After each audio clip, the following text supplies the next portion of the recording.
Hello, welcome back. This is Craig. We are continuing our work on this magazine cover, Kids Club magazine cover, and in doing so, as we build this, we are learning Photoshop. So what I want to do today is talk a little bit about how to select things, move them on a page, adjust things, individual objects. So we're going to focus on these little plant sprouts. These are not in the photograph, they're separate. And I wanted to put a couple in just to give you some experience clipping these off of a photograph and resizing them, putting them in here. So my recommendation is whenever you are going to path something or draw a path around it, I'm going to jump over here to the other photograph. I have this photograph I took of these little plants in my garden. And so what I would do is I would keep it on a separate file like this.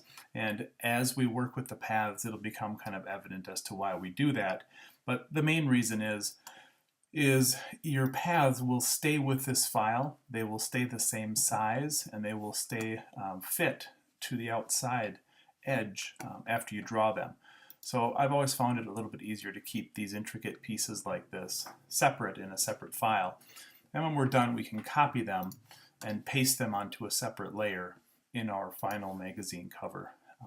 So let's zoom in here on this end piece here, this little plant sprout. We hear a lot about selecting, and there's a lot of fancy ways to do it. I've mentioned this before in some of my videos. If you haven't watched my pathing a green pepper video, look at that one, because that's basically how I've separated things from backgrounds my whole life. And that's how I had my department of 24 designers. At one time, I guess my last one was 13 different designers and illustrators. Just grab the pen tool in Photoshop, path them, feather it, cut it, and move it out. So that's what that green pepper video is about. But I'll show you a little bit of how I would do that here. So we want to remove this from the background. First, let me kind of walk through some of the things that some people might recommend. The quick select tool, this is something that gets a lot of fanfare. Well, let's just see how that works. As we move through here, we have to reduce it. Quick select tool, you just go over the areas that you wish to select. I'm going to go over the green primarily. Make it even a little bit smaller. I'm using my brackets to make it smaller. So that's the first attempt. It doesn't look too bad. Notice in here we have to go in and hold our Option key down and try to subtract this selection, subtract this selection, try to subtract this selection here too. So at first glance we're thinking, wow, that grabbed the green. But as we go in closer, you'll notice that it really didn't do that great of a job. Along the edge here, you see we're missing some of this. If I come in and try to fine tune this, it helps a little bit, but then it starts to push outside. Our ultimate goal is to split that blur between the leaf and the background. And this is helping to kind of finagle this, go inside here. And then it goes outside, so now I have to try to reduce this, pull this back in. That's not working so well. So here basically my point is that while the quick select tool works well when you have high contrast areas, the majority of the photographs you are tasked with working with or dropping a background, they're more like what we have here, where you have similar valued backgrounds and content area that you want to separate. So it's pretty hard to do. Now there are also, I'm going to Command D to get rid of my marching ants. There are also some fancier ways. These work sometimes if you go into your channels. Sometimes they will say, let's turn off all of our channels except for the blue. Sometimes if you have an RGB file, you will have an image that has a whole bunch of blue in it and not a lot of green or red. And then you could use the direct select tool in your channels to select that. But you can see here it's actually worse. We don't see much contrast. If I go to just my green, that's a little bit more, but you can see there's still this green in the dirt back here, and this is very similar, so that would be hard. And then lastly, we'll check the red, and the red is about like the blue. Doesn't work real well. So let's turn all of our channels back on with layers. So what I find is the easiest way to do this is after you would go in here and mess around with this. Some people also, I should mention one other thing, is some people will just grab the eraser tool. And they will grab an eraser tool and they will start to go in here and they will start to erase along here. Or you could put a layer mask on here and start to add to the layer mask and mask this away. That would work, and it sometimes works okay, but I find that that's actually slower than just typing P, getting your pen tool, zooming in here, and just start to draw a path. Draw a path, you just basically do this like you would in Illustrator with your curves. You click. By the way, I typed a P, I'm on the pen tool right here. And you just click along this. If you want to nudge your little points up and down, use your arrow keys on your keyboard. That works pretty well. So again, I'm trying to just split the blur. I'm holding my command key down to get my direct select arrow. Nudge that up a little bit. Click this one, nudge that up just a little bit. Go back to this one and continue drawing. So I'm going to path this entire piece, and let me take a break and I will come back after I'm done. I did clock myself last time I did this just to kind of tell you how long this would take, and it took, I think, maybe about five minutes to do this, 4 or 5 minutes. It doesn't take that long, and you have this editable path when you're done. So hold tight and I'll be right back. All right, so I just finished this path.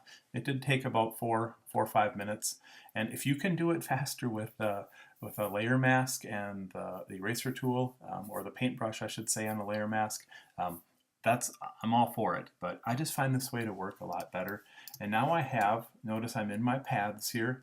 I have a path that is editable. I can go in here with my direct select tool if I want, and I can click on these individual pieces, pull them out, adjust them. So this is editable. And notice what I've also done is I've also pathed the insides here, and that shows up on the path as well. So I've tried to split the curve, the blur on the edge as best I can. Looks like this path may have actually moved just a little bit. Oh, my photo moved a little bit, so I'm going to move that up. See, I'm just using my arrow keys to move that to realign my path. So I have my path, and now I have a couple of simple things that I need to do. Let me zoom out here. There's my path. Now all I want to do is turn my path into a selection. So on the path, I will hold it over the icon, hold my command key down, and you'll see I get the little marching ants marquee. I'll click once, and that will turn my selection. It still keeps my path though. It turns my path into a selection. I will go up under Select to Modify and Feather, because nothing in life has a real hard edge. Everything's blurred just a little bit. So I will feather this just 1 pixel. And then what I will do is I will go back to my layers, and while I'm on this layer, I will simply type Command C to copy. I will jump over to my other layer, Photoshop Kids, Command V to paste, and now you'll see right here I have what I just cut. And I can label this Sprout. Spell that right. Sprout, and I'll name that Sprout 3 because I have the third one on here. So if we zoom in now, you can see that we have a pretty nice path around this. There is a little feather, that 1 pixel blur on the edge, which just like this little girl's ear against her hair, just like the collar here around her neck, there's a blur on everything. So we wanted to match that. Now all that's left is I want to reduce this. So I'm on Sprout 3, it's on its own separate layer. I can turn that on and off. I'm going to type Command T, and I can reduce this. I'll reduce this down and zoom in here so we can see these little planter boxes here. And we'll see where I want to put it. I think maybe we'll put it in this one right here. So I'm going to put this down at the level where the dirt would be in this box. Type a return to apply. that transform. And now when I zoom in here, all I want to do is I can just mask this off, or I can cut it. I'm just going to cut this off right now. So what I will do is I'll take my lasso tool. I'm going to use that same 1 pixel feather, and I'm going to start here, loop around, give it a starting point and an end point. It'll fill in and draw a straight line for me across the black, and I'll just simply type delete. Now when it's done, if I select this, Command D to get rid of my selection, now it's put a little bit of a blur on there, and I might even nudge that up just a little bit there. Now when I zoom out, it looks like it's behind there. There's a little bit of a blur to it, and it looks like it fits in that area. Now, one other thing that you should look at here, and this is more from a photographer slash maybe illustrator standpoint, is every photograph has like a focus area or depth of field. And you can see she is in focus here, but some of the dirt in the front is kind of out of focus. So if I were to move this to the front, what I would probably want to do is I would want to blur this and just use like a filter, and I would go to maybe a Gaussian blur, and I could bump this up just a little bit. You can blur it quite a bit if you need to. Obviously that's way too much. But as we come down, just try to match the blur based on the depth of field in your photograph. You can see a lot of this dirt from maybe here to here, this maybe 8 to 10 inches, is in focus. This isn't. So by blurring that just a little bit, it matches how the photograph was taken and the focus in the photograph. And I think it looks much more realistic. So now when I zoom out, you can see that this looks more accurate. This one being up close, this one should be blurred too, which I just haven't done yet. So if you want another one of these, you can just do Command V, because it's still in our pasteboard. I get another one. One thing I wanted to show you on this one is, let me pull this up here. If you wanted to fix this little, see where the bugs and stuff were chewing on here? I can just make a selection of this by clicking again here, holding my Command key down and clicking on that layer that has this on here. And then with my lasso tool, still keeping that one pixel feather, I'm going to hold my Shift key down to add to this selection. And I'm going to move this around. Now I have more of a selection that I want there, but I'm going to go to S, my stamp tool, make this a little bit smaller.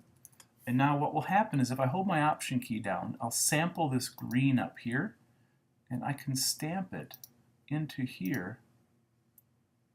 Make another selection with my Option key held down, stamp here and here. Notice that it's only stamping within this, the constraints of the selection. Now if I do Command D and I zoom out, it looks like that leaf has been filled in and never chewed apart. So that's just the beginning part of how to make a selection and move it around on a page, and how we added the little sprouts to the cover. I hope that helps. Thank you.